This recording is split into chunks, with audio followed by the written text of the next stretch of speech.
오늘 우리에게 주시는 하나님 말씀은 열왕기하 4장 8절에서 17절입니다. 하루는 엘리사가 수넴에 이르렀더니 거기에 한 귀한 여인이 그를 간권하여 음식을 먹게 하였으므로 엘리사가 그곳을 지날 때마다 음식을 먹으러 그리로 들어갔더라.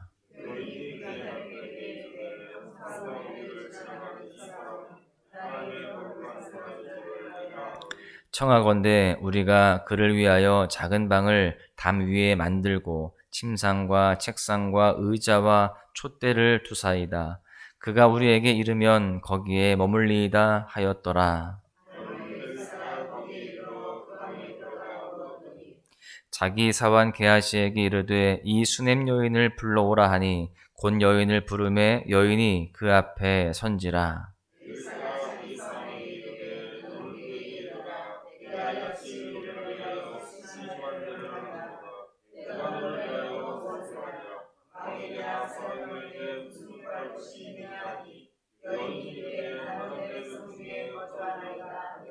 엘리사가 이르되 그러면 그를 위하여 무엇을 하여야 할까 하니 게하시가 대답하되 참으로 이 여인은 아들이 없고 그 남편은 늙었나이다 하니 엘리사가 이르되 한 해가 지나 이때쯤에 내가 아들을 안으리라 하니 여인이 이르되 아니로소이다. 내 주 하나님의 사람이여 당신의 계집종을 속이지 마옵소서 하니라. 여인이 과연 잉태하여 한 해가 지나 이때쯤에 엘리사가 여인에게 말한 대로 아들을 낳았더라. 아멘.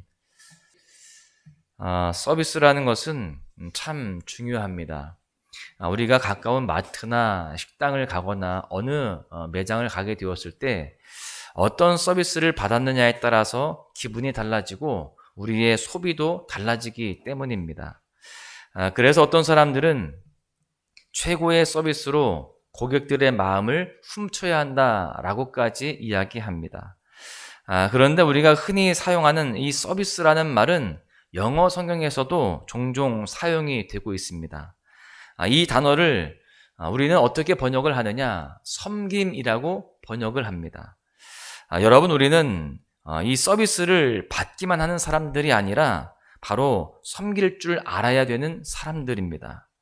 우리가 서비스를 받을 때 이것을 중요하게 여겼다라고 한다면 우리의 섬김 역시 중요하다는 것을 꼭 기억해야 되는 것이죠.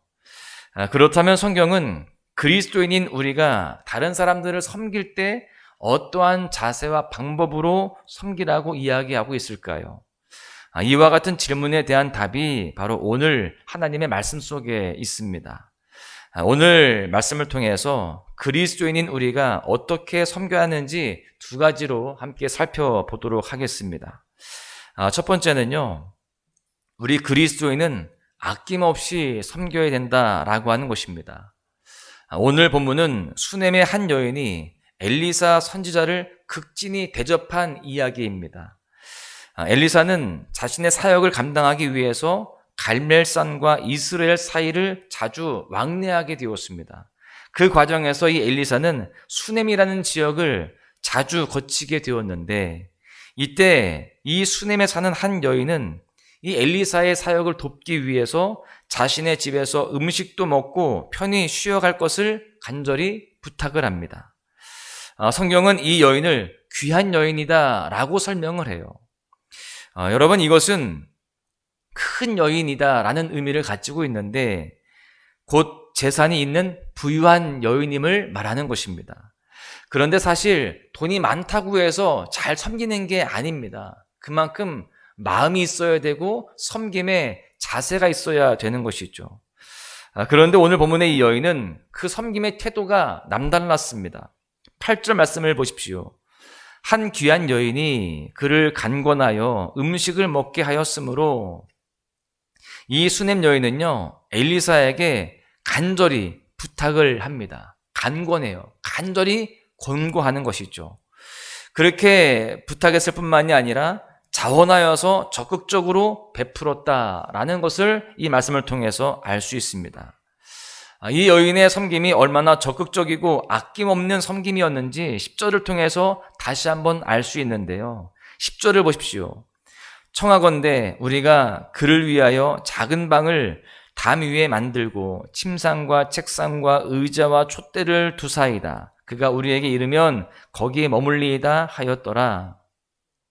앞선 말씀들을 보아서 수냄 여자의 섬김의 태도를 확인할 수 있었는데 이 구절은요, 우리 그리스도인이 어떻게 섬겨야 하는지를 구체적으로 잘 드러내고 있습니다. 사실 이 엘리사를 위해서 그가 머물 수 있는 방과 여러 가지 도구들을 마련하는 것은 쉬운 일이 아닙니다. 이렇게 준비하기 위해서는요, 이 개인적인 마음뿐만이 아니라 그 가정의 결단까지 필요한 것이기 때문입니다. 개인과 가정이 함께 결단한 이 섬김은요, 결국 아낌없는 섬김으로 이어지게 되었습니다. 여러분, 이러한 아낌없는 섬김은 성경이 가르치는 그리스도인의 섬김의 자세인 것입니다. 우리의 섬김에는요, 아낌이 없어야 되는 거예요. 왜냐하면 내 이웃을 내 몸과 같이 사랑하여 섬겨야 할 뿐만이 아니라 죽게 하듯 모든 일을 감당해야 하는 사람들이 바로 우리이기 때문에 그래요. 우리가 잘 아는 말씀 골로새서 3장 23절의 말씀을 보시면 무슨 일을 하든지 마음을 다하여 죽게 하듯 하고 사람에게 하듯 하지 말라. 여러분, 우리는 이 말씀을 기억하면서 어떠한 섬김의 자세 속에서 주님께 하듯이 마음을 다하는 것, 우리가 아낌없이 섬기는 그런 자세가 필요함을 기억해야 할 줄로 믿습니다. 여러분, 우리의 섬김이 다양한 장소에서, 다양한 영역 속에서 꽃이 피어야 할 줄로 믿습니다. 무엇보다 우리의 섬김이 이 말씀이 가르쳐주고 있는 이런 아낌없는 섬김이 되어야 할 줄로 믿습니다. 우리가 마음으로, 물질로, 시간으로 이런 다양한 방법들로 섬길 때에 이렇게 아낌없이 섬기면 하나님께서 그에 합당한 은혜를 허락하실 줄로 믿습니다. 두 번째는요, 우리 그리스도인은 세심하게 섬겨야 한다라는 것입니다.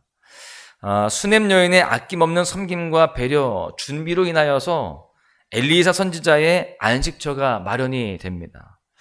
어느 날 이 엘리사 선지자가 수냄 여인이 준비한 그 쉼터에서 쉴 때 이 엘리사 선지자가 자신의 종 게하시에게 수냄 여자를 불러오라고 말합니다. 그래서 이 수냄 여자가 오게 되죠.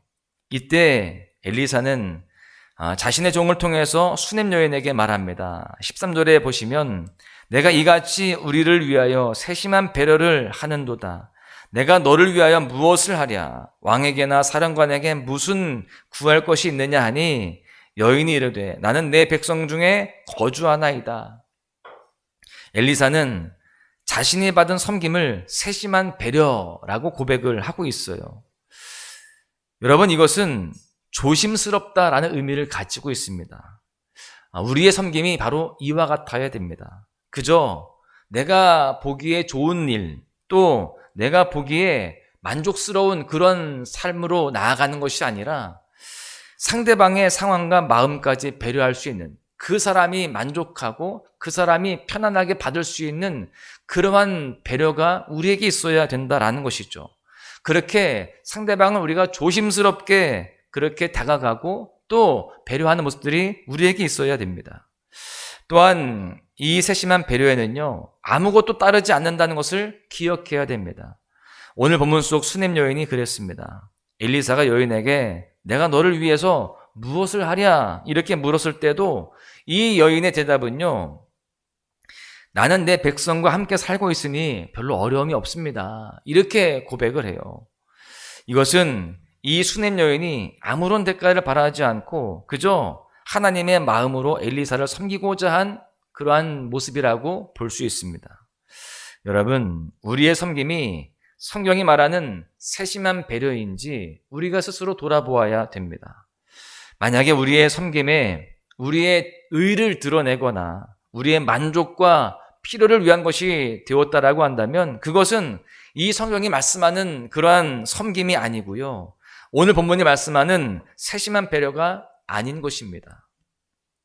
우리는 세심한 배려를 통해서 우리가 있는 그 자리를 하나님의 나라로 세우고 빛과 소금의 사명을 감당하는 그러한 자리가 되어야 됩니다. 우리는 말씀을 따라 하나님의 마음을 가지고 아낌없이 섬겨야 할 줄로 믿습니다. 그뿐만이 아니라 세심한 배려를 통해서 그리스도인의 가치를 세상에 증명하는 모습들이 되어야 할 줄로 믿습니다. 그럴 때 하나님은요, 우리의 필요를 아시고 하나하나 채워 가실 것입니다. 오늘 말씀을 보십시오. 수넴 여인이 아낌없이 섬기고 세심하게 섬기자 하나님은요, 그 여인의 가정에 아들을 허락하십니다. 물론 쉽게 아들이 생길 수 있는 상황이 아니었어요. 왜냐하면 14절에 말씀해 보니까 남편이 늙었다라고 그렇게 되어 있거든요. 그리고 이 여인도 아니라고, 괜찮다고 그렇게 이야기를 합니다. 왜냐하면 가능성이 없는 것이죠. 그런데 하나님께서 이 아끼지 않는 자에게 하나님의 은혜를 아끼지 아니하시는 거예요. 기대도 하지 못했던 아들을 얻게 되었습니다. 17절 말씀을 보십시오. 여인이 과연 잉태하여 한 해가 지나 이때쯤에 엘리사가 여인에게 말한 대로 아들을 낳았더라. 여러분, 하나님의 마음을 가지고 말씀을 따라 아낌없이 세심하게 섬겼을 때에 이렇게 큰 은혜를 누렸습니다. 우리도 이와 같은 섬김으로 살아가야 할 줄로 믿습니다. 그럴 때에 하나님은 우리가 상상하지도 못했던, 또 기대하지도 않았던 놀라운 축복들이 우리에게 임하게 될 줄로 믿습니다.